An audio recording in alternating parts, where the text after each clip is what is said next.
Okay guys, as the thumbnail says, D'Vorah cracked the God rank, and yeah, just some footage of me playing my last couple of games in this recently to be completed season at least.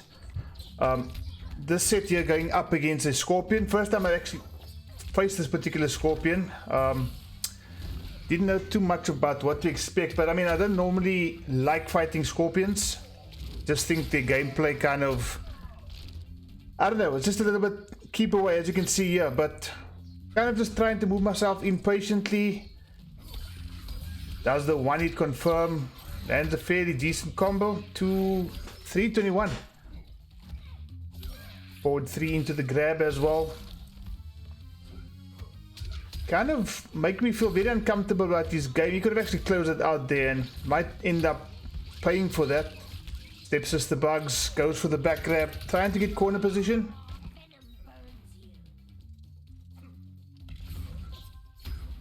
Oh, flawless block could have connected there, but he does a flawless block attack of his own and actually ends off that round really well with the up to punish. Round 2, fight. Again goes for the one hit confirm, unsafe this time. Gonna set up here in the corner, and this is where he's going to probably have most of his struggles, because the moment that an opportunity comes, the bug's gonna get set up, and that's basically what I've been doing just about all of the season. Not a match that too many people are comfortable with playing, because yeah, there's not too many D'Vorah players. Know a few competent ones, G-Punk, Mr. 5000, Mark the Shark, but the general KL opponent not too used to playing against the D'Vorah, and I think that's part of the reason why I just decided, you know what, let's go for the God rank. I've never actually acquired a God rank before, and suddenly I thought to myself, you know what, let's just go for it and see where it leads me to. And I think my record is something like 125 wins and 18 losses, which I think even surprised me, to be quite honest with you guys. As you can see there, D'Vorah closing out that first game. And you can see, guys, it's just my replays, and I'm just after the fact commentating over the action. So forward 3-4 crushing blow, conversion into the spear.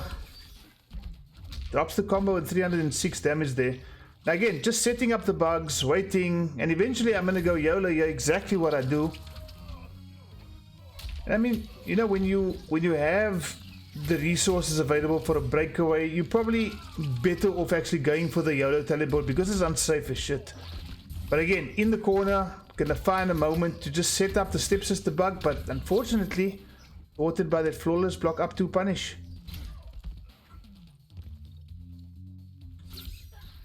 Okay, just outside of range. Set up. Oh. Okay. Set up again in the corner, not able to do anything there. Saw the whiff teleport, thought it was his turn, up, forgot about the stepsister bug, and that's basically your game plan with D'Vorah. You want to kind of frustrate your opponent with those stepsister bugs. YOLO again. Notice full stick of butter defensively. If there is a punish, there is an option to break away.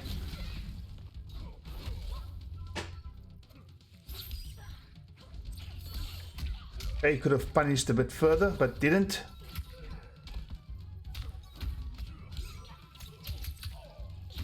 Again, up to punish. Guys getting a little bit comfortable with this up to punishes. So let's see, the stepsister bug gets set up. The swarm gets set up. Oh, he doesn't know where to block. He blocks right this time. And the defensive beat is out now, so I'm not going to, you know, rush the YOLO up to punish of my own. Set up the stepsister bug just as a backup mechanism, but nope, not required. First game taken over Scorpion. Guys, we're gonna go straight into the next match now. This Kano, I believe he was from, I speak under correction, but it might have been from Italy. The connection was quite good. And Kano is always a struggle for me, you know, forward one, that advancing mid that he has, ending off in a plus string, it's just quite a difficult thing to deal with. So against D'Vorah, he has to obviously be used to the matchup, which initially it didn't seem like he was. Again, fun to blockable coming out there. Oh. Thought he was out of range. Nope. My half screen, jump one. That's the D'Vorah special. And that's the end of the first round. Notice the backstep there after the plastering. I think I actually tried it a couple of more times in this match, but for some other reason the timing wasn't, or the spacing maybe wasn't as good as it was in that first moment. You'll see I actually dropped this combo here, and it's a nice side switch combo. It's actually something I picked up from Honeybee.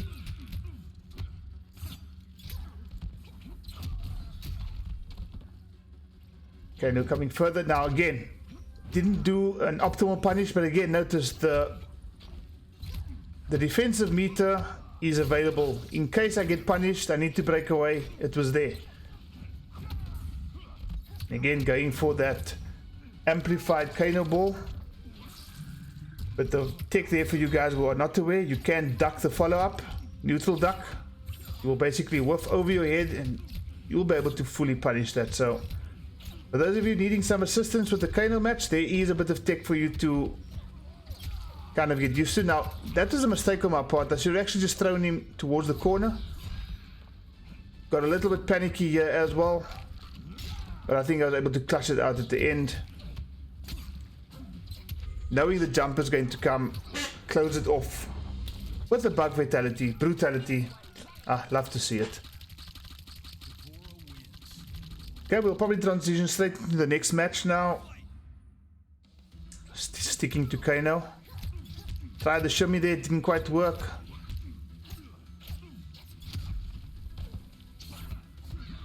Okay, went for the tick throw there and actually worked. So again, these are the kind of mind games that Kano can put in your head, and you'll notice in the second match he got a little bit more comfortable with the matchup.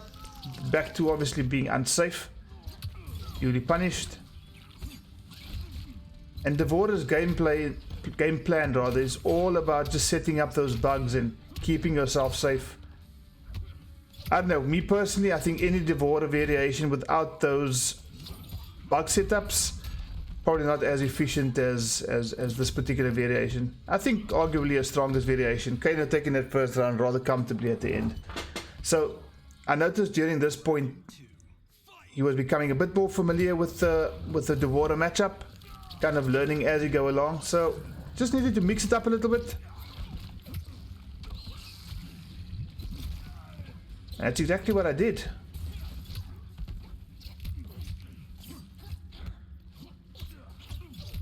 Could have gone for the up 2 or down 2 rather, but still trying to keep that plus frame pressure in the corner.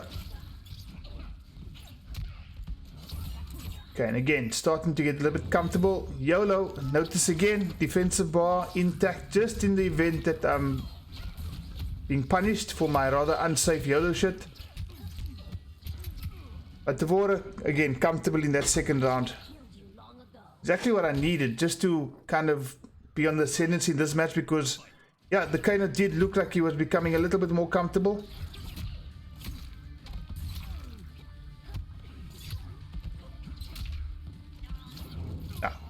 Great reaction there, but no meter to amplify that teleport. So, again, no meter. Opting for the...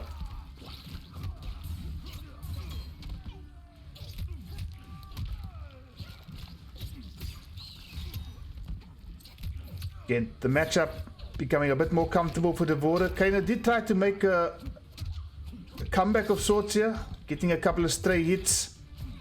Getting a couple of grabs. Getting a couple of YOLO. Oh, and that, I think I was lucky in that case because... Oh, and here as well. No meter for him to amplify. And this is where the batch basically ends. So, kind of counting my lucky stripes there. But yeah, managed to clutch it out at the end. Again, courtesy of my stepsister Bugs. Now, this is quite an interesting match here because this guy went very quickly for the Frost.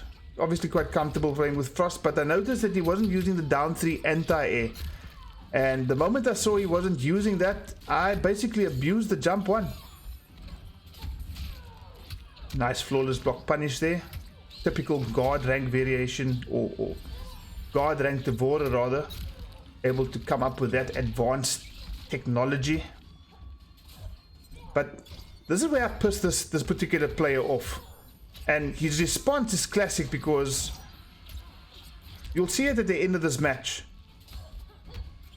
So he's using a couple of strings there. I know there's a flawless block gap in that string, but you know, she does have other options as well. She can cancel into a helicopter blade thingamabob.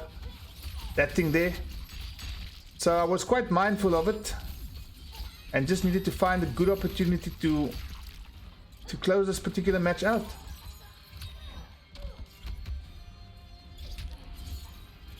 Got a bit iffy on the buttons there. Setup, that's keeping me safe. You fell for the trap. Now he's not dead yet. I noticed the jump in. I was hoping he's going to jump in again. Kept my distance. He jumped in. I reacted with the teleport. There was no way he was going to get out. That teleport might have traded, in which case he would have still conceded the round. So bad start off to that round. Just missed that conversion there. Female hitbox things. And again, godlike D'Vorah variation, flawless block text becoming a bit more common found in my gameplay. That's the right thing to say. But again, try to go for that down forward 2 anti-air there. Just missed. Oh, jump straight into the freeze ball. Frost giving me some head there, sending me to the corner. He likes that string. And again, didn't go for that anti-air. And I think this is where I actually thought I'm going to win. And boom, reacted to what I thought was going to be a projectile. Ended up being the super. And yeah, teleported myself straight into a Frost special. Not too concerned now going into round number 3. Now this is the round where things got a bit touchy and sensitive for the Frost guy, because what happened in this round is something that I don't experience too often. So typical jump 1, no anti-air coming through, so I'm going to continue to abuse that. Goes for the setup. Okay, well-timed jump there, gets a little bit of a punish, nothing too serious. And that's where I get the anti-air. He has no defensive meter, so I go for the double up combo. 403, jump kick, forward 1, 468 damage. Now I'm comfortable. I'm extremely comfortable. And you know what, because of how comfortable I am, I decide, you know what, this guy deserves a mercy. And he's pissed off. I can see he's pressing buttons now. He's like, I'm upset now, I'm going to get this comeback. And there was a moment in time during this round where I actually started to panic. There was a flawless block opportunity punish there, which I didn't go for, even though I had the meter. Calm myself down and eventually close it out. But you could see towards the end of the round, he got so pissed. He got so pissed, he changed characters and decided he's going to do something that nobody does too often, at least. And he decides to murder me. Now, you know, like with any murder match, guys, you kind of want to have bragging rights. Like, who's the better D'Vorah, you or I? So you want to get the W here. You really do. And he's got all the setups here, and I'm trying to avoid it with my own D'Vorah knowledge. But you know, playing mirrors, I don't know, it's just a little different feeling. So go for the yellow again. You'll notice, guys, I've got a full defensive stick of butter. And the weird thing is, I've kind of been like 10 for 10 on these yellow teleports. And I've got the insurance just in case I do get punished. He does it and he gets it this time with no defensive meter. So he's taking a risk, and the risk kind of pays off. So he's got the setups. And there, the risk, he's taking it. Doesn't quite pay off though. Want to close it out. Missed the down forward 2. And landed this time. Now, this is my favorite part, because he's already pissed off. This is the same guy that played the Frost game earlier. He was clearly pissed off when I gave him a mercy. He decided to go for the D'Vorah mirror. Probably not doing as well as we would have hoped for. But, you know, I'm a nice guy. So the bugs are set up. He's in all sorts of predicaments.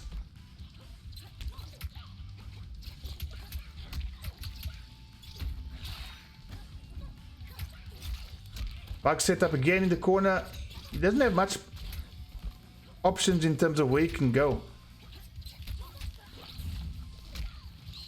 Okay, a bit of an input error there. I think I pressed the stance switch button, so I probably should have closed it off here already, but guy ends up giving me a fatal blow in the second round, having lost the first. So already I'm thinking the resource is gone. You're still at a life deficit. I could possibly still finish it off now. And that's what I do. So what I do is, because I'm a nice guy, I give him another mercy. And I'm thinking, you know what, I'm going to brutality you so hard. Go for a couple of gimmicks. He goes for a couple of different enders, so he conditioned me there. And that's cool, that's cool. Love to see people learn. I tried to go for the amplified thing. I realized, nope, it's not enough to kill, and I step back. And this guy is pissed. He just decides, fuck this. He's gonna let his control go, and exactly what I do, amplify the teleport, get the Red Bull brutality. I call it the Red Bull brutality because guess what? It gives you wings. But guys, that was my godlike D'Vorah. Hope you enjoyed the show. And I'll see you guys in the next video.